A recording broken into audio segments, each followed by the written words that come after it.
ഞാനൊരു മോട്ടലിൻ്റെ റിസപ്ഷനിലാണ് വർക്ക് ചെയ്യുന്നത്. അവിടുത്തെ ഫ്രണ്ട് ഡെസ്കിലാണ് ഇരിക്കുന്നത്. മിക്കപ്പോഴും നൈറ്റ് ഷിഫ്റ്റ് ആയിരിക്കും.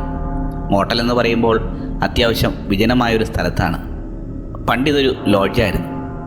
കുറച്ചപ്പുറത്ത് ഹൈവേ വന്നപ്പോൾ പഴയതുപോലെ ആളുകൾ വരാതെയായി. പണ്ടത്തെ പോലെ പ്രൗഢിയുള്ള ലോഡ്ജൊന്നുമല്ല. ഒരു പഴയ ലോഡ്ജ് മോട്ടലാക്കി മാറ്റിയതാണ്. ഇവിടെയാണ് ഞാൻ ജോലി ചെയ്യുന്നത്. ഒരാഴ്ച ആയിട്ടേ ഉള്ളൂ ഞാനിവിടെ ജോലി ചെയ്യാൻ തുടങ്ങിയിട്ട്. ഈ ജോലി എന്ന് പറഞ്ഞാൽ എനിക്ക് താല്പര്യമുണ്ടായിട്ട് ചെയ്യുന്നതല്ല. ഞാൻ നേരത്തെ പറഞ്ഞതുപോലെ ഫ്രണ്ട് ഡെസ്കിലെ നൈറ്റ് ഷിഫ്റ്റാണ് ചെയ്യുന്നത്. ആൾക്കാരെ ചെക്ക് ഇൻ ചെയ്യും, ചെക്കൗട്ട് ചെയ്യും. പിന്നെ അവർക്ക് ആവശ്യമുള്ള സാധനങ്ങൾ എടുത്തു കൊടുക്കും. വലിയ തിരക്കൊന്നുമില്ലാത്ത മോട്ടലാണ്. അതുകൊണ്ട് ഇവിടെ പ്രശ്നങ്ങൾ ഒന്നും തന്നെയില്ല. ഹൈവേയിൽ നിന്ന് കുറച്ച് അകലെ മാറിയാണ് ഈ മോട്ടൽ. ഇങ്ങോട്ടാണെങ്കിൽ ഒരുപാട് വണ്ടികളൊന്നും വരില്ല. എല്ലാ വണ്ടികളും ഹൈവേയിലൂടെയാണ് പോകുന്നത്. എന്നെപ്പറ്റി പറയുകയാണെങ്കിൽ ഞാനൊരു സ്കൂൾ ഡ്രോപ്പ് ഔട്ടാണ്. ഹൈസ്കൂൾ കംപ്ലീറ്റ് ചെയ്തില്ല. പ്ലസ് ടുവിനും കോളേജിനും ഒന്നും ഞാൻ പോയിട്ടുമില്ല. എനിക്ക് വേറെ നിർവാഹമൊന്നുമില്ല വേറെ ജോലിക്ക് അപ്ലൈ ചെയ്യാനായിട്ട്. വേറെ ജോലിയെല്ലാം നോക്കിയിട്ടും അല്പം എളുപ്പമുള്ള ജോലി ഇതാണെന്ന് ഞാൻ കരുതി. ഇവിടെ അത്ര വലിയ തിരക്കൊന്നുമില്ലാത്ത സ്ഥലമാണ്. വൈകുന്നേരം വല്ല TV സീരീസ് കണ്ട് ഇവിടെ ഇരിക്കാം. ഹോട്ടലിലെ ഓണർ എന്ന ആൾക്ക് അവിടെ ഒരാൾ വേണമെന്ന് മാത്രമേ ഉള്ളൂ. എൻ്റെ നിലവാരവും യോഗ്യതയും ഒന്നും നോക്കിയിട്ടല്ല എന്നെ അവിടെ ഇരുത്തിയിരിക്കുന്നത്. എൻ്റെ ഒരു പരിചയക്കാരൻ വഴിയാണ് എനിക്കിവിടെ ജോലി കിട്ടിയത്. അവൻ ഇവിടെ വന്നിരുന്നോട്ടെ, പൈസ കൊടുത്തോളാം എന്ന് പറഞ്ഞതുകൊണ്ടാണ് ഞാനിവിടെ ജോലിക്ക് വന്നത്. അത്ര വലിയ ശമ്പളമൊന്നുമില്ല എനിക്ക്. ഒരാഴ്ചയായി ഞാനിവിടെ വർക്ക് ചെയ്യാൻ തുടങ്ങിയിട്ട്. ആദ്യത്തെ ദിവസം ഈ ലോഡ്ജിൽ വന്നപ്പോൾ തന്നെ എനിക്ക് മനസ്സിലായി ഇവിടെ എന്തോ പ്രശ്നമുണ്ടെന്ന്. ആദ്യത്തെ കാര്യം എന്താണെന്ന് പറഞ്ഞാൽ ഒരു വൃത്തികെട്ട മണമാണ് ഈ ലോഡ്ജ് മുഴുവൻ. കാറ്റടിക്കുമ്പോഴൊക്കെ നമുക്കത് കറക്റ്റായിട്ട് മനസ്സിലാകും. പാർക്കിംഗ് ലോട്ടിന് അടുത്തു നിന്നും ഒരു പുഴുത്ത ചീഞ്ഞ മണം വന്ന ദിവസം തന്നെ എനിക്ക് കിട്ടിയിരുന്നു. രാത്രി ഒറ്റയ്ക്കിരിക്കുമ്പോൾ ഈ മണം സഹിക്കാൻ വയ്യാണ്ട് ആയപ്പോൾ ഞാൻ പതിയെ ജനലുകളൊക്കെ അടച്ചിടും. ലോഡ്ജെന്ന് പറഞ്ഞാൽ പണ്ട് കുറേ ബിൽഡിങ്ങും കാര്യങ്ങളൊക്കെ ഉണ്ടായിരുന്നുവെങ്കിലും ഇവിടെ അധികം ആളുകളൊന്നുമില്ല. ഈ കെട്ടിടത്തിനപ്പുറത്തായിട്ട് കുറച്ച് ദൂരേക്ക് പോകണം കടയും കാര്യങ്ങളുമെല്ലാം. പിന്നെ കുറച്ചുകൂടി പോയാൽ ഹൈവേ, അതിലേക്കുള്ള എൻട്രിയാണ്. ഈ ലോഡ്ജിനപ്പുറം ചുറ്റും കാടാണ്. പഴയ കുറേ വണ്ടികൾ അപ്പുറത്തായി പൊളിഞ്ഞു കിടപ്പുണ്ട്. ഞാൻ ആദ്യം വിചാരിച്ചത് വല്ല പട്ടിയോ വല്ലോ ചത്ത് കിടക്കുന്നതായിരിക്കും എന്നാണ്. എന്തായാലും ആ മണം അല്പം അസഹനീയമായിരുന്നു എനിക്ക്. ഇവിടുത്തെ മോട്ടലെന്ന് പറഞ്ഞാൽ ഞാനുള്ള ഓഫീസിൻ്റെ അടുത്ത് കുറച്ച് റൂമുണ്ട്. അപ്പുറത്തായിട്ട് വേറെ ബിൽഡിങ്ങുണ്ട്, അവിടെയും കുറച്ച് റൂമുണ്ട്. ആദ്യ ദിവസം തന്നെ ഫ്രാങ്ക് എന്ന എൻ്റെ മുതലാളി പുറത്ത് കുറേ റൂമുകൾ കൊണ്ട് കാണിച്ചു തന്നിരുന്നു. അതൊക്കെ കണ്ടപ്പോൾ എനിക്ക് ആശ്ചര്യമായി. അതെന്തെന്നാൽ ചില ഗസ്റ്റ് റൂമുകൾക്കൊന്നും ജനലുകൾ ഉണ്ടായിരുന്നില്ല. മനഃപൂർവ്വം അങ്ങനെ പണിതതുപോലെ. പണ്ടിവിടെ ജനാലകളൊക്കെ ഉണ്ടായിരുന്നു, അതൊക്കെ അടച്ചുപൂട്ടി വെച്ചിരിക്കുന്നത് പോലെ. ആ ഭാഗത്തൊക്കെ കോൺക്രീറ്റ് ഇട്ട് പെയിൻ്റ് അടിച്ച് വെച്ചിരിക്കുകയാണ്. ഞാനപ്പോൾ മുതലാളിയോട് ചോദിച്ചു, എന്തിനാണിങ്ങനെ ജനാലകളില്ലാത്ത മുറിയൊക്കെ താമസിക്കാൻ കൊടുക്കുന്നതെന്ന്. അപ്പോൾ മുതലാളി പറഞ്ഞു, ഇവിടുത്തെ ആളുകൾക്ക് അങ്ങനെയുള്ള മുറികളാണ് ഇഷ്ടം. എന്താണ് കാരണമെന്ന് മുതലാളി പറഞ്ഞില്ല. അതേക്കുറിച്ച് കൂടുതൽ ചോദിക്കാനൊന്നും പോയുമില്ല. അത്യാവശ്യം ഒരു ഗൗരവ സ്വഭാവക്കാരനായിരുന്നു മുതലാളി. അതൊരു സാധാരണ ലോഡ്ജല്ല, എന്തൊക്കെയോ പരിപാടികൾ ഇവിടെ നടക്കുന്നുണ്ട് എന്നൊരു ചിന്ത ഓരോ ദിവസവും എനിക്ക് തോന്നി തുടങ്ങി. അന്ന് വൈകുന്നേരം ഞാൻ ഫ്രണ്ട് ഡെസ്കിൽ ഇരിക്കുകയാണ്. ആ സമയം ഒരു സ്ത്രീ അകത്തേക്ക് കയറി വന്നു. അവർക്കൊരു 40 വയസ്സ് പ്രായം കാണും. കറുത്ത മുടിയും അത്യാവശ്യം വെളുത്ത സ്കിന്നുമാണ്. അകത്തേക്ക് കയറി വന്ന സമയത്ത് തന്നെ അവർ അവിടുത്തെ ഡോർ ക്ലോസ് ചെയ്തു. പിന്നെ എന്നോട് ചോദിച്ചു, മുതലാളി പോയോ എന്ന്. ഞാൻ ആരാണെന്ന് ചോദിച്ചപ്പോൾ അവരുടെ പേര് മേരി എന്ന് മറുപടി പറഞ്ഞു. 10 കൊല്ലമായിട്ട് ഇവിടെയാണ് വർക്ക് ചെയ്യുന്നത്. ഇവിടെ ക്ലീൻ ചെയ്യുന്നത് ഈ മേരിയാണ്.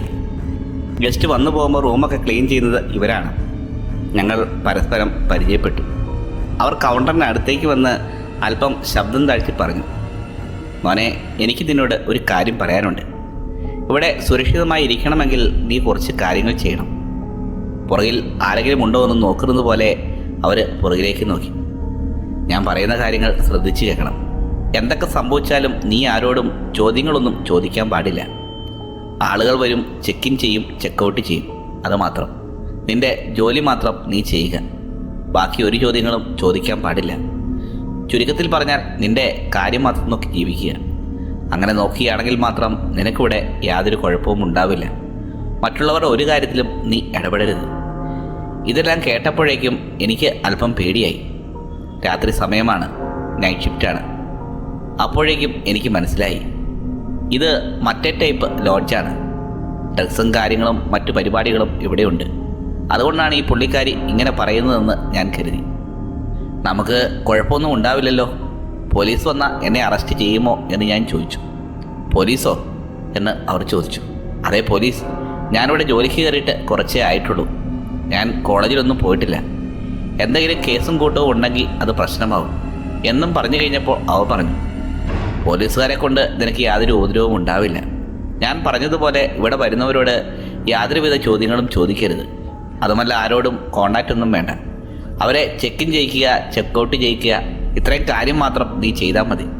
ഇതെല്ലാം പറയുന്നത് കേട്ടപ്പോൾ എനിക്കല്പം പേടി തോന്നി. ഇവർ പറയുന്നത് വെച്ച് ഇവിടെ വരുന്നവർ എന്തെങ്കിലും പ്രശ്നക്കാരാണ്, അതുകൊണ്ടാണ് മുഖത്തേക്ക് നോക്കരുത് എന്ന് പറയുന്നത്. മുഖം അവരെ കണ്ടു കഴിഞ്ഞാൽ ആളെ തിരിച്ചറിയുമോ? പോലീസ് വല്ലതും ചോദ്യം ചെയ്താൽ ഞാൻ തെളിവ് സഹിതം പറഞ്ഞു കൊടുക്കുമല്ലോ. പുള്ളിക്കാരി ഈ കാര്യങ്ങളൊക്കെ പറഞ്ഞപ്പോഴേക്കും എനിക്ക് പേടി തോന്നി. അങ്ങനെ ഉണ്ടാവാതിരിക്കാൻ വേണ്ടിയായിരിക്കും ഇവർ ഇതൊക്കെ പറഞ്ഞതെന്ന് ഞാൻ ചിന്തിച്ചു. എന്തായാലും അവർ പറഞ്ഞത് ഞാൻ അക്ഷരം പ്രതി അനുസരിക്കാമെന്ന് തീരുമാനിച്ചു. ഇല്ല, ഞാൻ അവരോട് ചോദ്യങ്ങളൊന്നും ചോദിക്കില്ല.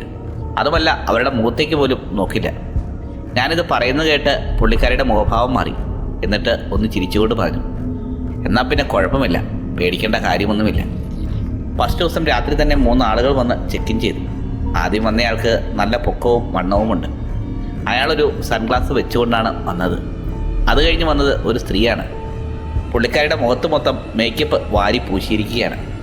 ആളെ തിരിച്ചറിയാൻ സാധിക്കാത്ത വിധത്തിലാണ് മുഖത്തെ മേക്കപ്പ്. മൂന്നാമത്തെ ആൾ മെലിഞ്ഞ ആളാണ്. അയാൾ ഹുഡിയൊക്കെ ഇട്ടാണ് വന്നത്. അതുമല്ല അയാളുടെ ദേഹത്ത് നിന്ന് എന്തോ കെമിക്കലിൻ്റെ മണവും വരുന്നു. വേലക്കാരി മേരി പറഞ്ഞതുപോലെ തന്നെ ഞാൻ ഒരു കാര്യവും ചോദിച്ചില്ല. സാധാരണ ഹോട്ടലിൽ വരുമ്പോൾ ചോദിക്കേണ്ട ചില ചോദ്യങ്ങളുണ്ട്, അതുപോലും ഞാൻ ചോദിച്ചില്ല.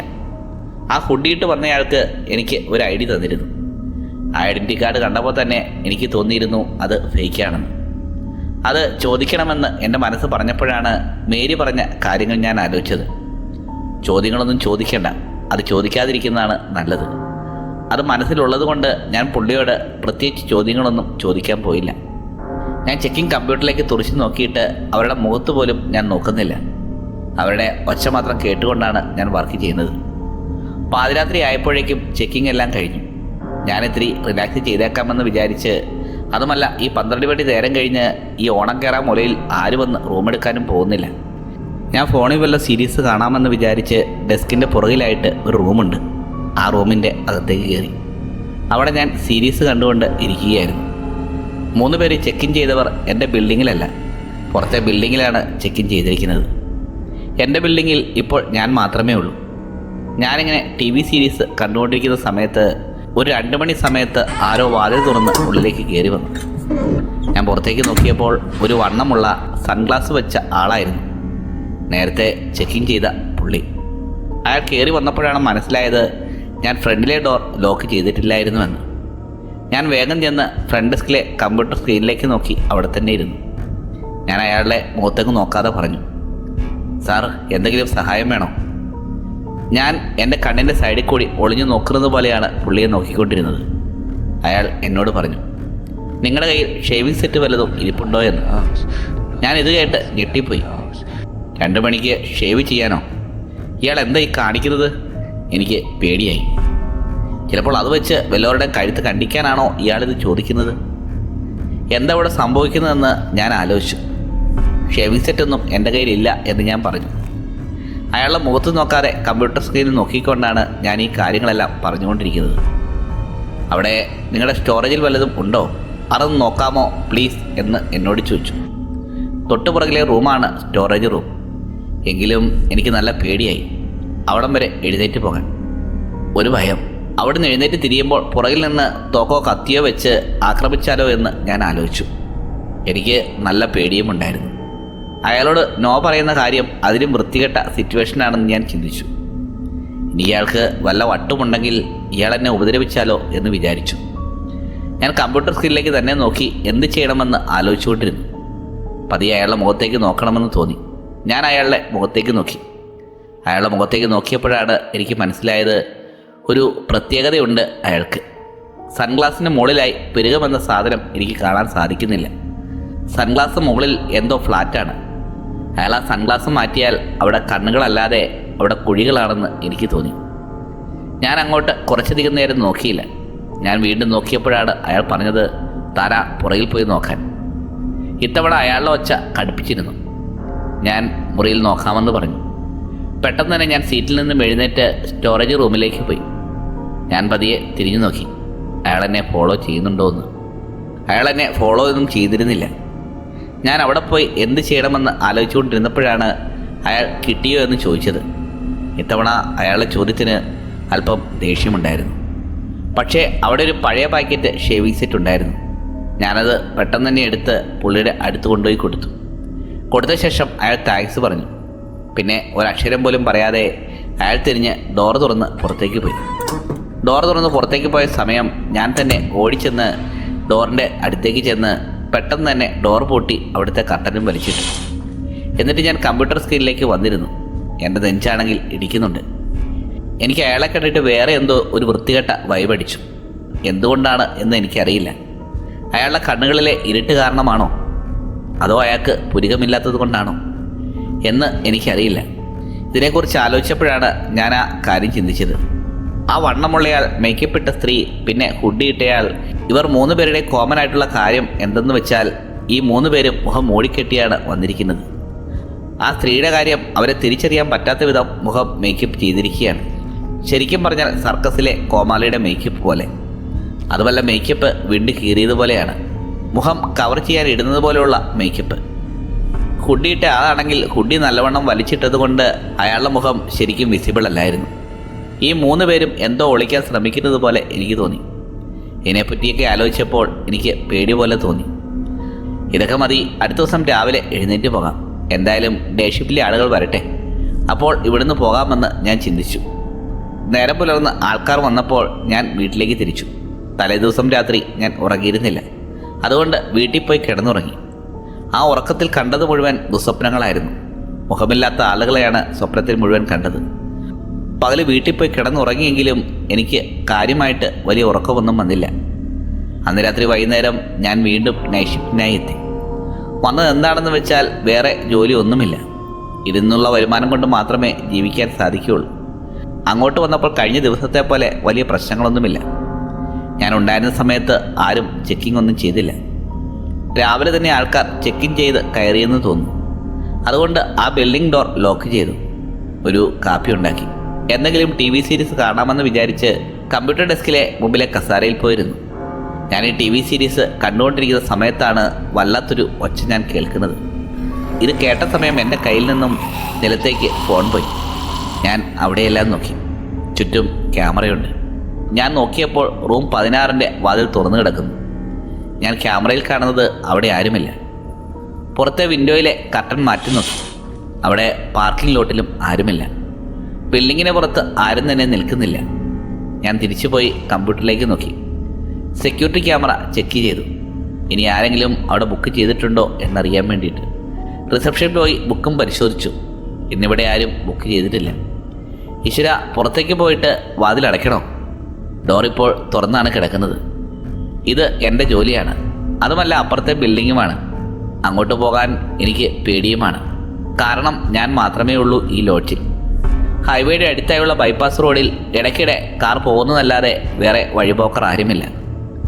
മനഃപൂർവ്വം റൂം നമ്പർ 16ലേക്ക് ആരെങ്കിലും കയറിയാൽ തന്നെ അറിയില്ല. ആരെങ്കിലും എന്നെ അവിടെ എന്തെങ്കിലും ചെയ്താൽ ആരും എന്നെ രക്ഷിക്കാൻ വരില്ല എന്നൊരു തോന്നലും ഉണ്ടായിരുന്നു എനിക്ക്. ക്യാമറയിൽ ഒന്നുകൂടി നോക്കിയപ്പോഴാണ് ഞാൻ ആ വീഡിയോ ഒന്നുകൂടി റിവൈൻഡ് ചെയ്ത് നോക്കി. അപ്പോഴാണ് എനിക്ക് മനസ്സിലായത് ഡോർ അകത്തു നിന്നാണ് തുറന്നിരിക്കുന്നത്. എന്നിട്ട് അതിനുള്ളിലുള്ളൊരു സ്ത്രീ പുറത്തേക്ക് ഇറങ്ങിപ്പോകുന്നു. അവർക്ക് നീളമുള്ള കറുത്ത മുടികളുമുണ്ട്. ആ മുഖം കാണാൻ എനിക്ക് പറ്റുന്നില്ല. ആ സ്ത്രീ റൂം 22ലേക്കാണ് പോകുന്നത്. അപ്പോൾ തന്നെ റൂം 22ലെ ക്യാമറ ഞാൻ പരിശോധിച്ചു. അവൾ അങ്ങോട്ട് കയറിപ്പോകുന്നത് കാണുന്നുണ്ട്. ഞാൻ റൂം ബുക്ക് ചെയ്തത് ആരാണെന്ന് അറിയാൻ വേണ്ടി നോക്കിയപ്പോൾ കസാൻഡ്ര എന്നൊരു സ്ത്രീയാണ് ആ റൂം ബുക്ക് ചെയ്തിരിക്കുന്നത്.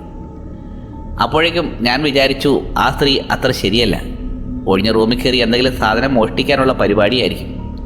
തൂപ്പുകാരി മേരി റൂം ലോക്ക് ചെയ്യാൻ മറന്നിട്ടുണ്ടാവും. അങ്ങനെയൊക്കെയാണെങ്കിൽ അവളെ കൈയോടെ പൊക്കണം, എന്തായാലും പോയി നോക്കിയേ പറ്റുമെന്ന് ഞാൻ ചിന്തിച്ചു. ഞാൻ എൻ്റെ വാതിൽ ലോക്ക് തുറന്ന് അപ്പുറത്തെ ബിൽഡിങ്ങിലേക്ക് പോയി. ആദ്യം റൂം 22 പോയിട്ട് എന്തിനാണ് അവിടെ കയറിയതെന്ന് ആ സ്ത്രീയോട് ചോദിക്കാമെന്ന് ഞാൻ വിചാരിച്ചു. പിന്നെ ഒന്നുകൂടി ചിന്തിച്ചപ്പോഴാണ് മേരി പറഞ്ഞ കാര്യം ഞാൻ ഓർത്തത്, വേറെ ആളുകളുടെ കാര്യത്തിൽ ഇടപെടരുതെന്ന്. അപ്പോൾ ഞാൻ ചിന്തിച്ചു, അവിടെ പോയിട്ട് റൂം നമ്പർ 16 പോയി ലോക്ക് ചെയ്തിട്ട് ഫ്രണ്ട് ഡെസ്കിലേക്ക് പോകാമെന്ന്. ഞാൻ നേരെ റൂം നമ്പർ 16ലേക്ക് പോയി. റൂമിലേക്ക് അടുക്കും തോറും എന്തോ ഒരു വൃത്തികെട്ട മണം ആ മുറിയിൽ നിന്ന് വരുന്നുണ്ട്. വൃത്തികെട്ട മരണമെന്ന് പറഞ്ഞാൽ എന്തോ ചത്തു ചീഞ്ഞ മണമാണ് വരുന്നത്. ആ മണം കിട്ടിയതും എൻ്റെ ഉള്ളിൽ മനം പുരട്ടലുണ്ടായി. അപ്പോൾ ഞാൻ ചിന്തിച്ചു, ഇവിടെ എന്താണ് ചെയ്തതെന്ന്. ഇവിടെയെല്ലാം മദ്യപിച്ച് വല്ലോ ഛർദ്ദിച്ച് കാണുമോ, അതോ ചീഞ്ഞ എന്തെങ്കിലും സാധനം ഇവിടെ കൊണ്ട് വെച്ചിട്ടുണ്ടോ? ഇതൊക്കെയാണ് എൻ്റെ മനസ്സിലേക്ക് പോയത്. മുറിയിലാണെങ്കിൽ മുഴുവൻ ഇരുട്ടാണ്. ഞാൻ മെല്ലെ ചെന്ന് മുറിയിലെ ലൈറ്റ് ഓണാക്കി. ലൈറ്റ് ഓണാക്കിയപ്പോൾ റൂമൊക്കെ ക്ലീനാണ്. ബെഡൊക്കെ നല്ലപോലെ വിരിച്ചിട്ടുണ്ട്. ഞാൻ കാർപ്പറ്റിൽ നോക്കിയപ്പോൾ എല്ലാം ക്ലീനാണ്. പക്ഷെ അവിടെ നിന്നുള്ള മണം വല്ലാത്തൊരു രീതിയിലായി. എനിക്ക് സഹിക്കാൻ വയ്യാഞ്ഞിട്ട് ഞാൻ എൻ്റെ ബുക്ക് പൊത്തി. എനിക്കാണെങ്കിൽ തല കറങ്ങുന്നത് പോലെ തോന്നി. അപ്പോഴേക്കുമാണ് ഞാൻ ആ കാഴ്ച കണ്ടത്. കാർപ്പറ്റിൻ്റെ അപ്പുറത്തായി ഒരു സാധനം ഇരിക്കുന്നു. ഇരുണ്ട എന്തോ സാധനം. എന്താണെന്ന് എനിക്ക് ക്ലിയർ ആവുന്നില്ല. ഞാൻ മെല്ലെ അങ്ങോട്ട് ചെന്ന് ഹലോ, ആരെങ്കിലും ഇവിടെയുണ്ടോ എന്ന് ചോദിച്ചു. എനിക്കതിന് റിപ്ലൈ ഒന്നും ലഭിച്ചില്ല. ബാത്റൂമിൽ നോക്കി ആരെങ്കിലും ഉണ്ടോ എന്ന് അറിയാൻ വേണ്ടി ഞാൻ മെല്ലെ ബാത്റൂമിൻ്റെ ഡോർ തള്ളി നോക്കി. അവിടെയും ആരുമില്ല. അരിയിലേക്ക് പോകുമ്പോൾ വല്ലാണ്ട് മണം കൂടുന്നുണ്ട്. ഛർദ്ദിക്കാൻ വരുന്നുണ്ട്. ഞാനത് പിടിച്ചു നിർത്തി ആ റൂമിൻ്റെ അരിയിലേക്ക് നടന്നു. ബെഡിന് അപ്പുറത്തേക്ക് നോക്കിയപ്പോൾ ഞാൻ അക്ഷരാർത്ഥത്തിൽ ഞെട്ടിപ്പോയി. ഞാൻ സൂക്ഷിച്ചു നോക്കിയപ്പോഴാണ് എനിക്കത് മനസ്സിലായത്, ഒരു മനുഷ്യൻ്റെ ഇറച്ചിയാണ്. അത് കീറിയിട്ടിരിക്കുകയാണ്. ആ കാഴ്ച കണ്ട് ഞാൻ പുറകിലേക്ക് നീങ്ങി. എൻ്റെ കൈയും കാലുമെല്ലാം വിറയ്ക്കാൻ തുടങ്ങി. എന്തോ ഇറച്ചി ആരുടെയോ ശരീരത്തിൽ നിന്നും വെട്ടി നീക്കിയതുപോലെയാണ് ആ കാഴ്ച. ഞാൻ പെട്ടെന്ന് തിരിഞ്ഞ് ഡോറിൻ്റെ അടുത്തേക്കെത്തി. ഞാൻ ഡോറിൻ്റെ പുറത്തേക്ക് ഇറങ്ങിയപ്പോൾ എൻ്റെ തൊണ്ട മൊത്തം വരണ്ടുപോയി. എനിക്കൊന്നും മനസ്സിലാകുന്നില്ല. ഞാൻ ഓർത്തു, ആരാണ് ഈ മനുഷ്യനെ കൊന്ന് സ്കിന്നൊക്കെ വെളിയിലിട്ടിരിക്കുന്നതെന്ന്. മറ്റൊരു വിചിത്രമായ കാര്യമുണ്ടെന്നാൽ ഇറച്ചിയിൽ ഒരു തുള്ളി ബ്ലഡ് പോലുമില്ല. ആരോ ഇറച്ചി ചെത്തിയെടുത്തതുപോലെ. ഇത് കണ്ടിട്ട് ഞാൻ പെട്ടെന്ന് റൂമിന് പുറത്തേക്ക് ഓടി. അപ്പോഴാണ് ഞാൻ ആ കാഴ്ച കണ്ടത്. റൂം നമ്പർ 22 പുറത്തായി ഒരു സ്ത്രീ നിൽക്കുന്നു. ഞാൻ നേരത്തെ ക്യാമറയിലൂടെ കണ്ട ആ സ്ത്രീ. അവരുടെ കറുത്ത മുടിയാണ്. മുഖം മൂടുന്ന രീതിയിൽ മുടി മുമ്പിലേക്ക് ഇട്ടിരിക്കുന്നുണ്ട്. എനിക്ക് കണ്ടപ്പോൾ കാര്യം മനസ്സിലായി, പന്തിയല്ല എന്ന്. അവരുടെ ഭാവം കണ്ടപ്പോൾ എനിക്ക് മനസ്സിലായി, അതൊരു സാധാരണ സ്ത്രീയല്ല എന്ന്. മുമ്പിലെ മുടിക്കിടയിൽ കൂടി അവളുടെ കണ്ണുകൾ എനിക്ക് കാണാമായിരുന്നു. എന്തോ കറുത്തിരുണ്ട്, ചുണ്ടുകളെല്ലാം വല്ലാത്തൊരു ആകൃതിയിൽ, മുഖത്താകെ കീറിപ്പറിഞ്ഞ് ചോരപ്പാടുകളാണ്. മൂത്തുനിന്നും എന്തൊക്കെയോ ഒലിച്ചിറങ്ങുന്നുണ്ട്. അതിൻ്റെ അടുത്തേക്ക് വന്നാൽ അതെന്തെങ്കിലും എന്നെ ചെയ്യുമെന്ന് എനിക്ക് തോന്നി. ഞാൻ എന്നെക്കൊണ്ടാവുന്ന വിധത്തിൽ പുറത്തേക്ക് ഓടി. ഓടുന്നതിനിടയിൽ അതെന്നെ വളരെ വേഗത്തിൽ ചേസ് ചെയ്യുന്നുണ്ട് എന്നെനിക്ക് മനസ്സിലായി. ഞാൻ ഓടുന്നുവെങ്കിലും വളരെ വേഗത്തിൽ ഓടാൻ സാധിക്കുന്നുണ്ടായിരുന്നില്ല. കാരണം എൻ്റെ ബോഡി ഫിസിക്സ് അതിന് പറ്റിയതായിരുന്നില്ല. ഞാൻ ആ ബിൽഡിങ്ങിൽ നിന്നും വേഗം തന്നെ ചാടിയിറങ്ങി. ഞാൻ എൻ്റെ റിസപ്ഷനിലെ വാതിലിലേക്ക് ഓടിക്കേറി ഡോർ ലോക്ക് ചെയ്തു. ഫ്രണ്ടിലെ ടേബിളിൻ്റെ മുകളിലൂടെ ചാടി അകത്തെ മുറിയിൽ കയറി വാതിലടച്ച് കുറ്റിയിട്ടു. ആ സ്ത്രീ എന്നെ കണ്ടില്ല എന്ന് എനിക്ക് തോന്നി. കാരണം അങ്ങോട്ട് വന്ന വാതിൽ ഒന്നും മുട്ടിയൊന്നുമില്ല. ഞാൻ ശ്വാസം അടക്കി പിടിച്ച് അകത്തിരുന്നു. അപ്പോഴാണ് ഞാനൊരു ചൂളമടി ശ്രദ്ധിച്ചത്. ആ ഡോറിൻ്റെ അപ്പുറത്ത് നിന്നാണ് ചൂളമടി കേൾക്കുന്നത്. അവരാണ് ചൂളമടിക്കുന്നതെന്ന് എനിക്ക് തോന്നി. ആ ഫ്രണ്ടിലൂടെ ആരോ നടക്കുന്ന ശബ്ദവും ഞാൻ കേൾക്കുന്നുണ്ട്. ഞാൻ ആ ശബ്ദം കേട്ട് ശ്രദ്ധിച്ചു. കേൾക്കുന്നത് ഫ്രണ്ട് ഡോറിൻ്റെ അവിടെ നിന്നാണ്. പിന്നെ ഭിത്തിയുടെ അപ്പുറത്ത് നിന്നും ശബ്ദം കേൾക്കാൻ തുടങ്ങി. 1 മണിക്കൂർ സമയത്തേക്ക് ചൂളമടിയും ഇങ്ങനെ കറങ്ങുന്ന ശബ്ദവും ഞാൻ കേട്ടു. മണിക്കൂർ കഴിഞ്ഞപ്പോഴാണ് ചൂളമടി നിന്നത്. പക്ഷേ ഞാനെങ്ങോട്ടും നീങ്ങിയില്ല. ശ്വാസം അടക്കി പിടിച്ച് അവിടെ തന്നെ ഇരുന്നു. രാവിലെ ആകുന്നത് വരെ ആ റൂമിൽ അവിടെ തന്നെ ഇരുന്നു. രാവിലെ ആളുകൾ വന്നതിന് ശേഷം മാത്രമാണ് ഞാൻ ആ റൂം വിട്ട് പുറത്തിറങ്ങിയത്. അവരോട് ഗുഡ് മോർണിംഗ് പോലും പറയാതെ ഞാൻ പെട്ടെന്ന് തന്നെ വെളിയിലേക്ക് ഇറങ്ങി. ഞാൻ വേഗം തന്നെ വീട്ടിലേക്ക് പോയി. അന്ന് തന്നെ ഞാൻ തീരുമാനിച്ചുറപ്പിച്ചു ഈ ജോലി ഉപേക്ഷിക്കണമെന്ന്. പക്ഷേ എനിക്ക് പെട്ടെന്ന് അവിടുന്ന് പോകാൻ പറ്റുമായിരുന്നില്ല. അതുവരെ ജോലി ചെയ്ത 1 രൂപ പോലും എനിക്ക് കിട്ടിയിട്ടില്ല. ആ പൈസയെങ്കിലും വാങ്ങിച്ചിട്ട് പോകണമെന്ന് ഞാൻ വിചാരിച്ചു. ഒരു ദിവസം കൂടി എന്തായാലും പോയേ പറ്റൂ എന്ന് ഞാൻ ചിന്തിച്ചു. അന്നൊരു ദിവസം കഴിഞ്ഞ് മാത്രമേ ബിൽഡിങ്ങിൻ്റെ ഓണർ വരികയുള്ളൂ. ഞാൻ അയാളെ വിളിച്ചപ്പോൾ അയാളാണ് എന്നോട് പറഞ്ഞത്, നീ ഇന്നുകൂടി അവിടെ നിൽക്ക്, ഞാൻ വന്നിട്ട് കാര്യങ്ങളൊക്കെ തീരുമാനിക്കാമെന്ന്. എനിക്ക് പൈസ വളരെ അത്യാവശ്യമായതുകൊണ്ട് തന്നെ ഞാൻ അങ്ങോട്ട് പോയി. ഞാൻ അങ്ങോട്ട് പോയപ്പോൾ മേരിയെ ആ ബിൽഡിങ്ങിന് മുന്നിൽ ഞാൻ കണ്ടു. ഞാൻ ഇന്നലെ കണ്ട കാര്യങ്ങളും സംഭവങ്ങളുമെല്ലാം മേരിയോട് പറഞ്ഞു. ഞാൻ കണ്ട കാര്യങ്ങൾ ഒരാൾ പോലും വിശ്വസിക്കില്ല. അതുകൊണ്ടാണ് ഞാൻ നിങ്ങളോട് പറയുന്നത്. നിങ്ങൾക്ക് ഈ കാര്യങ്ങളൊക്കെ ഏകദേശം അറിയാമല്ലോ. എൻ്റെ ജീവിതം അപകടത്തിലാണെന്നാണ് ഞാൻ കരുതുന്നത്. ഞാൻ ഈ പറഞ്ഞത് കേട്ടിട്ടും അവർക്ക് പ്രത്യേകിച്ച് പ്രതികരണം ഒന്നും ഉണ്ടായിരുന്നില്ല. നീ പേടിക്കേണ്ട കാര്യമൊന്നുമില്ല, നീ നിൻ്റെ കാര്യം മാത്രം നോക്കുക, അത്രയും മാത്രം ചെയ്താൽ നീ സേഫായിരിക്കും. ആ ദിവസം വൈകുന്നേരം തന്നെ ഞാൻ തീരുമാനിച്ചു, ഇവിടുന്ന് എന്ത് വന്നാലും ഞാൻ അനങ്ങുന്നില്ല എന്ന്. എന്തെങ്കിലും ഉണ്ടായാൽ തന്നെ ബാത്റൂമിൽ കയറി ലോക്ക് ചെയ്യണം. ഇന്നും കൂടി ഈ പാതിരാത്രി ഇവിടെ സർവൈവ് ചെയ്താൽ അടുത്ത ദിവസം എനിക്ക് പൈസ കിട്ടും. പൈസ കൊണ്ട് എവിടെയെങ്കിലും പോയി എന്തെങ്കിലും ജോലി ചെയ്ത് ജീവിക്കാമെന്ന് ഞാൻ ചിന്തിച്ചു. അങ്ങനെ ആ ദിവസം ഭയങ്കരമായ മഴയെ പെയ്തു. അതുകൂടാതെ അതിനോടൊപ്പം ഇടിയും മിന്നലുമുണ്ട്. ഇടിവെട്ടുമ്പോൾ ജനാലകൾ കിടന്ന് മുഴങ്ങുന്ന ശബ്ദം ഞാൻ കേൾക്കുന്നുണ്ട്. അന്നിവിടെ ആരും വരുമെന്ന് ഞാൻ വിചാരിച്ചിരുന്നില്ല. അത്രയ്ക്ക് മഴയാണ്. മഴ ആയതുകൊണ്ട് തന്നെ ഞാൻ ഫ്രണ്ട് ഡെസ്കിൽ തന്നെ ഇരുന്നു. ആ സമയത്താണ് ഡോറിലൊരു മുട്ടി ഞാൻ കേൾക്കുന്നത്. കൊട്ടുകേട്ട് ഞാൻ നോക്കിയപ്പോൾ ഒരാൾ ജനലിൻ്റെ അവിടുന്ന് എന്നെ തുറച്ചു നോക്കുന്നുണ്ട്. സത്യം പറഞ്ഞാൽ ഞാൻ ഞെട്ടിപ്പോയി. അയാളുടെ മുഖത്ത് തലയൊരു ഹുഡി ഇട്ടിട്ടുണ്ട്. അതുകൊണ്ട് തന്നെ മുഖം വ്യക്തമായി എനിക്ക് കാണാൻ സാധിക്കുന്നില്ല. എനിക്ക് ആ കണ്ണുകൾ മാത്രമേ കാണാൻ സാധിക്കുന്നുള്ളൂ. മാത്രമല്ല ഡോറിൽ വന്ന് അയാൾ ശക്തിയായിട്ടാണ് ഇടിക്കുന്നത്. ഒരു ചുറ്റിക എൻ്റെ സേഫ്റ്റിക്ക് ഞാൻ എടുത്തു വെച്ചിട്ടുണ്ട്. എന്തെങ്കിലും ഉപദ്രവമുണ്ടായാലും ചുറ്റിക പിടിച്ച് ഇടിച്ച് പരത്താമെന്ന് ഞാൻ വിചാരിച്ചു. ചുറ്റിക പുറകിലെ പോക്കറ്റിലിട്ട് ഞാൻ ഫ്രണ്ടിലെ വാതിലേക്ക് പോയി. ഞാൻ ഡോറിൻ്റെ അടുത്തേക്ക് ചെന്ന് എന്താണെന്ന് ചോദിച്ചു. അയാൾ റൂമല്ലോ ഒഴിവുണ്ടോ എന്ന് ചോദിച്ചു. മഴയായതുകൊണ്ട് വ്യക്തമായി എനിക്ക് കേൾക്കാൻ പറ്റുന്നില്ല. അയാൾ 2-3 തവണ പറഞ്ഞപ്പോഴാണ് കാര്യം വ്യക്തമായത്. റൂമുണ്ട്, കയറി വരാൻ പറഞ്ഞിട്ട് ഞാൻ പതിയെ ഡോർ തുറന്നു. ഡോർ തുറക്കുമ്പോൾ എൻ്റെ ബാക്ക് പോക്കറ്റിൽ എൻ്റെ കൈയുണ്ട്. ഇയാൾ എന്തെങ്കിലും പ്രശ്നമാണെങ്കിൽ അപ്പോൾ തന്നെ തല നോക്കി അടിച്ചു പൊട്ടിക്കാമെന്ന രീതിയിലാണ് ഞാൻ നിന്നിരുന്നത്. വാതിൽ തുറന്നതും അയാൾ അകത്തേക്ക് കയറി. അയാൾ ഫുള്ളും നനഞ്ഞു കുളിച്ചിരുന്നു. അയാളുടെ ജാക്കറ്റ് മുഴുവൻ വെള്ളമാണ്. ഉടൻ തന്നെ കൗണ്ടറിൻ്റെ അടുത്തേക്ക് പോയി. കമ്പ്യൂട്ടറിൻ്റെ അവിടെ ഇരുന്ന് ഞാൻ കമ്പ്യൂട്ടർ സ്ക്രീനിലേക്ക് നോക്കി. അപ്പോഴും ഞാൻ എൻ്റെ കൺകോണിൽ അയാളെ വീക്ഷിക്കുന്നുണ്ട്. അയാൾ പതിയെ കൗണ്ടറിൻ്റെ അടുത്തേക്ക് വന്നു. ആ സമയത്ത് അയാളുടെ മുഖം എനിക്ക് വ്യക്തമായി കാണാം. അയാൾ കൗണ്ടറിൻ്റെ അടുത്തേക്ക് വന്ന് കുനിഞ്ഞിരുന്ന് റൂം വല്ലതും ഒഴിവുണ്ടോ? അയാൾക്ക് എന്തോ ഒരു വൃത്തികെട്ട മണവുമുണ്ട്. അയാൾ മദ്യപിച്ചിരുന്നു എന്ന് എനിക്ക് മനസ്സിലായി. റൂമുണ്ട്, കുഴപ്പമില്ല എന്ന് ഞാൻ അയാളോട് പറഞ്ഞു. അയാളുടെ പേര് ഡാനിയൽ എന്ന് പറഞ്ഞു. ആ പറച്ചിൽ കേട്ടപ്പോൾ തന്നെ എനിക്ക് മനസ്സിലായി അത് അയാളുടെ പേരല്ല എന്ന്. അതൊരു ഫേക്ക് നെയിമാണ്. ഞാൻ അയാളുടെ ID ചോദിച്ചു. അയാൾക്ക് ID ഒന്നുമില്ലായിരുന്നു. ഞാൻ വിചാരിച്ചു എന്ത് കോപ്പെങ്കിലും ആട്ടെ, ഇന്നുകൂടി കഴിഞ്ഞാൽ ഈ ജോലി അവസാനിപ്പിച്ച് പോകാമല്ലോ എന്ന്. ഡാനിയിലെങ്കിൽ ഡാനിയിൽ എന്ന് ഞാൻ ചിന്തിച്ചു. ഞാൻ അയാൾക്ക് ഒരു റൂം ബുക്ക് ചെയ്ത് കൊടുത്തു. അയാൾക്ക് ഞാൻ റൂം ബുക്ക് ചെയ്ത് കൊടുത്തത് പുറത്താണ്. റൂം നമ്പർ ഏതാണെന്ന് പറഞ്ഞ് ഞാൻ റൂമിൻ്റെ താക്കോൽ അയാളുടെ കയ്യിൽ കൊടുത്തു. അത് മേടിച്ച ശേഷം താങ്ക് യു എന്ന് പറഞ്ഞ് ശേഷം ഡോറിൻ്റെ അടുത്തേക്ക് നടന്നു. എന്നിട്ട് അയാൾ അവിടെ തന്നെ നിന്നു, പുറത്തേക്ക് ഇറങ്ങിപ്പോയില്ല. ഞാൻ അങ്ങോട്ട് ശ്രദ്ധിച്ചുമില്ല. 1 മിനിറ്റ് കഴിഞ്ഞു, 2 മിനിറ്റ് കഴിഞ്ഞു. അയാളാണെങ്കിൽ റൂമിന് പുറത്തേക്ക് പോകുന്നില്ല. അപ്പോഴേക്കും ഞാൻ ചോദിച്ചു, എന്താ വല്ല പ്രശ്നമുണ്ടോ എന്ന്. അപ്പോഴേക്കും അയാൾ പറഞ്ഞു, എന്നെ റൂമിലേക്കൊന്ന് കൊണ്ടയാക്കാമോ എന്ന്. ഞാൻ മനസ്സിൽ വിചാരിച്ചു, ഇയാൾക്ക് തന്നെ പോയാലെന്താ, എനിക്ക് അത് പറ്റില്ല. പുറത്ത് നല്ല മഴയുണ്ട്. രാത്രി ഇയാളെ കണ്ടിട്ട് നല്ല വശപ്പിശകുമുണ്ട്. എന്തോ ഒരു കൊലപാതകത്തിലേക്ക് കാലെടുത്ത് വെക്കുന്ന ഒരു സീനാണ് എൻ്റെ മനസ്സിലേക്ക് വന്നത്. ഞാൻ പുറത്തേക്ക് നോക്കിയപ്പോൾ അയാൾ വന്ന കാർ അവിടെ കിടപ്പുണ്ട്. അതൊരു സെഡാനാണ്. പഴയ മർഡർ സിനിമയിൽ കാണുന്നത് പോലെ ഞാൻ പുറത്തേക്ക് ഇറങ്ങുമ്പോൾ തലക്കടിച്ചിട്ടിട്ട് കാറിൻ്റെ ഡിക്കിയിലേക്ക് എന്നെ വലിച്ചിടും. എന്നെ കൊന്ന് കാട്ടിലിടാനുള്ള വല്ല പരിപാടിയിരിക്കുമായിരിക്കുമെന്ന് ഞാൻ ഓർത്തു. ആ ഒരു സീൻ എൻ്റെ മനസ്സിൽ പെട്ടെന്ന് ഓർമ്മ വന്നു. ഇത് വേറെ വല്ല പരിപാടിയുമാണോ എന്ന് എനിക്കറിയില്ല. അത് ചോദിച്ചപ്പോൾ അയാളെന്നെ സൂക്ഷിച്ചു നോക്കി. ഇടിമിന്നലിൻ്റെ വെളിച്ചത്തിൽ അയാളുടെ രൂപവും കാര്യങ്ങളുമൊക്കെ ഞാനൊന്ന് മനസ്സിലാക്കി. കൈയുടെ സൈഡിലെ സ്ലീവിൻ്റെ സൈഡിലൊക്കെ ചെളി പുരണ്ടിരിപ്പുണ്ട്. കയ്യിലും കാലിലുമൊക്കെ ചെളിയുണ്ട്. അയാൾ എന്തോ സംഭവം കുഴിച്ചിട്ടിട്ട് വന്നതുപോലെ. അയാളുടെ താടിയൊക്കെ നരച്ചിരിക്കുന്നു.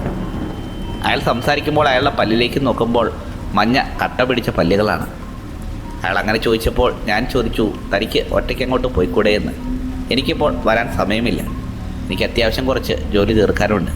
ഇവിടെ മുതലാളി എനിക്ക് ഒരു കാര്യം ഏൽപ്പിച്ച് തന്നിട്ടുണ്ട്. അത് ചെയ്തില്ലെങ്കിൽ അയാൾക്ക് ദേഷ്യമുണ്ടാവും. അപ്പോഴേക്കും അയാൾ പറഞ്ഞു, 2 മിനിറ്റല്ലേ എടുക്കുകയുള്ളൂ, ഒന്ന് അവിടം വരെ വന്നിട്ട് പോകാൻ. അവിടെ എന്നെ കൊണ്ടുവിട്ടാൽ മാത്രം മതി എന്നായി. ഞാൻ ഇരുന്ന് ചിന്തിച്ചു, ഇത് വലിയ പ്രശ്നമാകുമല്ലോ. അതുമല്ല, പുള്ളി പറയുന്നതിൻ്റെ ടോൺ മാറി തുടങ്ങി. ഞാൻ വിചാരിച്ചു, വേണ്ട, ഇനി കാര്യങ്ങൾ കുഴപ്പമാക്കണ്ട, പോയേക്കാമെന്ന് ഞാൻ ചിന്തിച്ചു. എന്തായാലും ചുറ്റിക എൻ്റെ കയ്യിൽ തന്നെയുണ്ട്, ഓക്കെ പോകാമെന്ന് ഞാൻ ചിന്തിച്ചു. ബാക്ക് പോക്കറ്റ് കൈവച്ചിട്ട് അയാളുടെ മുന്നോട്ട് നടക്കാനും ഞാൻ പുറകെ വരാമെന്നും പറഞ്ഞു. അപ്പോഴേക്കും അയാൾ വേറെ ഒന്നും പറഞ്ഞില്ല, ഡോർ തുറന്ന് പുറത്തേക്ക് ഇറങ്ങി. ഞാനും അയാളുടെ പുറകെ ഇറങ്ങി. അത്യാവശ്യം മഴ പെയ്യുന്നുണ്ട്. ആ മഴ നനഞ്ഞ് അപ്പുറത്തെ ബിൽഡിങ്ങിലേക്ക് ഞങ്ങൾ നീങ്ങി. പാർക്കിംഗ് ലോട്ടിലൊക്കെ വെള്ളം കയറി കിടപ്പുണ്ട്. അയാൾ ആദ്യമേ കാറിൻ്റെ അടുത്തേക്കാണ് പോയത്. അയാളിൽ നിന്ന് ഒരു 15 അടി മാറിയാണ് ഞാൻ നടന്നിരുന്നത്. അയാൾ പതിയെ കാറിൻ്റെ അടുത്തേക്ക് പോയിട്ട് ഡിക്കി തുറന്നു. അപ്പോഴേക്കും ഞാൻ ചിന്തിച്ചു, ദൈവമേ, ഇയാൾ എന്താണ് കാണിക്കാൻ പോകുന്നത്? ഇയാൾ വല്ല വഴിപാട് വാക്കത്തിയോ മാരക സാധനം എന്തെങ്കിലും എടുക്കുകയാണോ എന്ന് ഞാൻ നോക്കി. വേറെ ഒന്നുമല്ലായിരുന്നു, അയാളുടെ ബാഗ് എടുക്കാൻ വേണ്ടിയിട്ടാണ് അയാൾ പോയത്. ബാഗ് എടുത്തിട്ട് അയാൾ നേരെ റൂം നമ്പർ 7 പോയി. അയാളുമായി കുറച്ച് ഡിസ്റ്റൻസ് ഇട്ടിട്ടാണ് ഞാൻ നടന്നിരുന്നത്. ഡോറിൻ്റെ അടുത്തേക്ക് ചെന്നപ്പോൾ അയാൾ മെല്ലെ താക്കോലിട്ട് അത് തുറക്കാനുള്ള പരിപാടി തുടങ്ങി. ഇവിടെ വേറെ അധികം ആളുകൾ താമസിക്കുന്നുണ്ടോ എന്നോട് ചോദിച്ചുകൊണ്ട് അയാൾ താക്കോൽ ഡോറിൻ്റെ ലോക്കിൻ്റെ അകത്തേക്കിട്ടു. ഞാൻ പറഞ്ഞു, കുറച്ച് ആളുകളേ ഉള്ളൂ, ഇന്ന് ഭയങ്കര മഴയല്ലേ, എല്ലാ ദിവസവും ഇങ്ങനെയാണോ എന്ന് അയാൾ ചോദിച്ചു. എല്ലാ ദിവസവും ഇങ്ങനെയൊന്നുമല്ല, നാളെ മഴ കാണില്ല, ഇന്ന് ന്യൂസിൽ പറഞ്ഞിരുന്നു മഴ പെയ്യുമെന്ന്.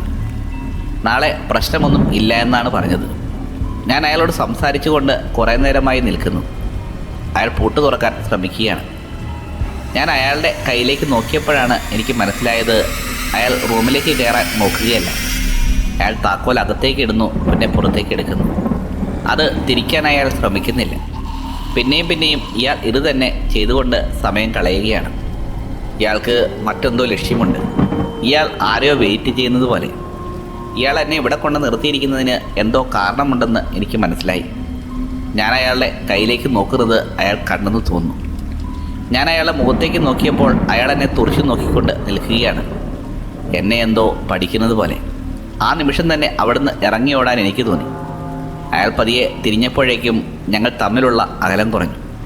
ഞാനപ്പോൾ ഓടിയാലും അയാൾ എന്നെ എത്തിപ്പിടിക്കാവുന്ന ദൂരമേ ഉള്ളൂ. ഞാൻ എൻ്റെ കയ്യിലെ ചെറിയ ചുറ്റിക മുറുകെ പിടിച്ചു. എന്നിട്ട് ഞാൻ ചോദിച്ചു, റൂമിലേക്ക് കയറാൻ വല്ല സഹായം വേണോ എന്ന്. അപ്പോഴേക്കും അയാൾ വേണ്ട എന്ന് തലയാട്ടി. പുറകിലേക്ക് ഒരു സ്റ്റെപ്പ് ഞാനെടുത്ത് വെച്ചിട്ട് അയാളോട് പറഞ്ഞു, ഞാൻ എന്തായാലും തിരിച്ച് ഫ്രണ്ട് ഡെസ്കിലേക്ക് പോവുകയാണ്. ഞാനിത് പറഞ്ഞ ഉടനെ പുള്ളിയുടെ മുഖഭാവം മാറി. അയാളുടെ കണ്ണെല്ലാം പെട്ടെന്ന് തുറിച്ചു. അയാൾ മെല്ലെ ചിരിക്കാൻ തുടങ്ങി. അയാൾ ചിരിച്ചപ്പോൾ അയാളുടെ വായിലെ മഞ്ഞപ്പല്ലുകൾ തെളിഞ്ഞ് കാണാനായി. അയാൾ ഭയങ്കരമായ ഒച്ചയിൽ എന്നോട് പറഞ്ഞു, തിരിച്ചു പോകരുത്, അവിടെ തന്നെ നിൽക്കണം. ഞാൻ ചുറ്റിക ഫ്രണ്ടിലോട്ടെടുത്ത് അയാളുടെ നേരെ കാണിച്ചു. അടുത്ത് വന്ന തലവണ്ട ഞാൻ അടിച്ചു പൊട്ടിക്കും എന്ന് ഞാൻ അലറി. അപ്പോഴേക്കുമാണ് ഞാനത് കേട്ടത്, ആരോ ചൂളമടിക്കുന്ന ശബ്ദം. ഈ മഴയത്തിൻ്റെ പുറകിലായിട്ടാണ് ഈ ചൂളമടിക്കുന്ന ശബ്ദം ഞാൻ കേൾക്കുന്നത്. ഇന്നലെ കേട്ട അതേ ഒച്ച. അപ്പോഴേക്കും അയാൾ എന്നെ നോക്കിയിട്ട് പറഞ്ഞു, ക്ഷമിക്കണം, നിന്നെ എനിക്ക് ഒരു ഇരയായി വേണമായിരുന്നു. എന്തിനു വേണ്ടി? ഇരയോ? അതെന്ത് എന്ന് ഞാൻ പുള്ളിയെ തുറച്ചു നോക്കി ചോദിച്ചു. അപ്പോഴേക്കും ചൂളമടിയുടെ ശബ്ദം കൂടുന്നുണ്ട്. ഞാൻ മെല്ലെ പുറകിലോട്ട് തിരിഞ്ഞു പോകുന്നുണ്ട്. ഞാൻ പെട്ടെന്ന് പുറകിലേക്ക് തിരിഞ്ഞു. അപ്പോഴാണ് ഞാൻ കണ്ടത്, മഴയത്തുകൂടി പാർക്കിൽ ലോട്ടിൽ നിന്ന് എന്തോ ഒരു സാധനം അങ്ങോട്ട് നടന്നു വരുന്നുണ്ട്. പെട്ടെന്ന് അവിടെ ഒരു ഇടിവെട്ടി. ആ വെളിച്ചത്തിൽ ഞാൻ അതിനെ കണ്ടു. ആ കാഴ്ച കണ്ട് ഞാൻ ഞെട്ടി. എൻ്റെ കയ്യിലെ ചുറ്റിക ഞാൻ അറിയാതെ നിലത്തേക്ക് വീണു. പിന്നെ ഞാൻ ഒന്നും നോക്കിയില്ല, ഒരൊറ്റ ഓട്ടം വെച്ച് കൊടുത്തു ലോബിയുടെ അടുത്തേക്ക്. ഞാൻ വളരെ വേഗത്തിൽ ആയാസപ്പെട്ട് ഓടി. അകത്തേക്ക് കയറി ഡോർ ലോക്ക് ചെയ്തു. ആ സമയത്ത് ചൂളമടി നിന്നു. ആ സമയത്ത് ആരോ വെള്ളത്തിൽ കൂടി ഓടി വരുന്ന ശബ്ദം ഞാൻ കേട്ടിരുന്നു. കർട്ടൻ്റെ അവിടെ നിന്ന് ഞാൻ പുറത്തേക്ക് നോക്കിയപ്പോൾ ഒരു സ്ത്രീ പാർക്കിൽ ലോട്ടി നിൽപ്പുണ്ട്. ഞാൻ ഇന്നലെ കണ്ട അതേ സ്ത്രീ, കറുത്ത മുടിയുള്ള സ്ത്രീ. സ്ത്രീയാണോ മറ്റെന്തെങ്കിലും ആണോ എന്ന് എനിക്കറിയില്ല. അത് പാർക്കിൽ ലോട്ടി നിൽപ്പുണ്ട്. അത് മഴയത്ത് കുളിച്ച് നിൽക്കുകയാണ്. വളരെ വികൃതമായ രീതിയിൽ ചിരിച്ചുകൊണ്ടാണ് അതിൻ്റെ നിൽപ്പ്. അതിൻ്റെ വായിൽ കറുത്ത പല്ലുകൾ പോലെ എന്തോ ഉണ്ട്. അതിൻ്റെ ചിരി കണ്ടിട്ട് എനിക്ക് ഭയങ്കരമായ പേടിയായി. അവരുടെ കണ്ണുകളെന്ന് പറയുന്നത് ഒരു വൃത്തികെട്ട രീതിയിലാണ്. അതിൻ്റെ പൊസിഷനൊക്കെ തെറ്റാണ്. മുകളിലൊരു കണ്ണും താഴെയൊരു കണ്ണും. അത് മൊത്തം ഇരുട്ടുമാണ്. അത് തലചിരിച്ച് ഞാൻ നിൽക്കുന്നിടത്തേക്ക് നോക്കിയപ്പോഴേക്കും ഞാൻ പെട്ടെന്ന് ഞെട്ടിപ്പോയി. അതെൻ്റെ ഡോറിൻ്റെ അടുത്തേക്ക് വരാൻ തുടങ്ങിയപ്പോൾ ഞാൻ അപ്പോൾ തന്നെ എഴുന്നേറ്റ് ലാൻഡ് ഫോൺ എടുത്ത് പെട്ടെന്ന് പോലീസ് സ്റ്റേഷനിലേക്ക് വിളിച്ചു. പോലീസ് സ്റ്റേഷനാണ് എന്ന് പറഞ്ഞ് അവിടെ ഫോൺ എടുത്തു. അപ്പോഴേക്കും ഞാൻ പറഞ്ഞു, ഞാൻ ഇന്ന മോട്ടലിലാണുള്ളത്, ഇവിടെ ഒരാളുണ്ട്, അതുമല്ല ഒരു സ്ത്രീയാണോ എന്നറിയില്ല, എന്തോ ഒരു സംഭവം എന്ന് പറയുന്ന സമയത്ത് എന്തോ ഒന്ന് ഒടിഞ്ഞു വീഴുന്ന ശബ്ദം ഞാൻ കേട്ടു. പെട്ടെന്ന് ഞാൻ റിസീവർ അവിടെ വെച്ചിട്ട് ജനലിൻ്റെ അടുത്തേക്ക് പോയി നോക്കുമ്പോഴേക്കും റൂം നമ്പർ 7 ബുക്ക് ചെയ്തിരുന്നയാൾ ആ സ്ത്രീയുടെ മുമ്പിലേക്ക് ഓടുകയാണ്. ഓടുമ്പോൾ അയാളുടെ കയ്യിൽ എന്തോ സാധനമുണ്ട്. അപ്പോൾ എനിക്ക് മനസ്സിലായി അതൊരു കത്തിയാണെന്ന്. ആ മഴയത്തെ ഇടിമിന്നലിൻ്റെ വെളിച്ചത്തിൽ ഞാൻ ആ കാഴ്ച കാണുകയാണ്. ഞാൻ പെട്ടെന്ന് പോയി ഫോണിൻ്റെ റിസീവർ എടുത്ത് അയാൾ ആ പെണ്ണിനെ അറ്റാക്ക് ചെയ്യാൻ പോവുകയാണെന്ന് പോലീസിനോട് പറഞ്ഞു. ഈ സംഭവം ഞാൻ കണ്ടുകൊണ്ടിരിക്കുന്ന സമയത്ത് ഈ പെണ്ണിൻ്റെ മുഖം പെട്ടെന്ന് മാറി. സ്ത്രീയുടെ രൂപമെല്ലാം മാറുകയായിരുന്നു. ആ സ്ത്രീ വല്ലാത്തൊരു രീതിയിൽ തിരിച്ചു തുടങ്ങി. ആ സ്ത്രീ 2 കൈയും മുന്നിലോട്ട് നീക്കി. അപ്പോൾ എല്ലുകൾ ഒടിയുന്ന ശബ്ദം എനിക്ക് വ്യക്തമായി കേൾക്കാമായിരുന്നു. പെട്ടെന്ന് ആ സ്ത്രീകൾ കൈകൾ നിലത്തേക്ക് കുത്തി നടുവ് വളഞ്ഞ് മുകളിലേക്ക്, എന്തോ പട്ടി നിൽക്കുന്നത് പോലെ.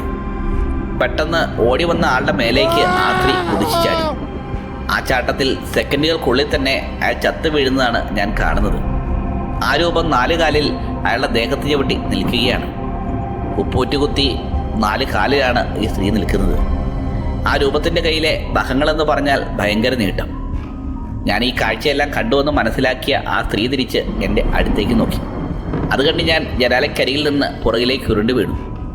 അപ്പോഴേക്കും റിസീവർ ഫോണിൽ നിന്നും പോലീസ് ചോദിക്കുന്നുണ്ട്, എന്താണ് അവിടെ സംഭവിക്കുന്നതെന്ന്. ഞാൻ പെട്ടെന്ന് റിസീവർ എടുത്ത് സംസാരിക്കാൻ നോക്കി. ആ സമയത്ത് എൻ്റെ വായിൽ നിന്ന് കാറ്റ് മാത്രമേ വരുന്നുള്ളൂ, വേറെ ഒച്ചയൊന്നും വെളിയിലേക്ക് വരുന്നില്ല. ഞാൻ വീണ്ടും പോയി നോക്കിയപ്പോൾ ആ സ്ത്രീ എഴുന്നേറ്റ് മരിച്ചു കിടക്കുന്ന ആളെ നോക്കി നിൽക്കുകയാണ്.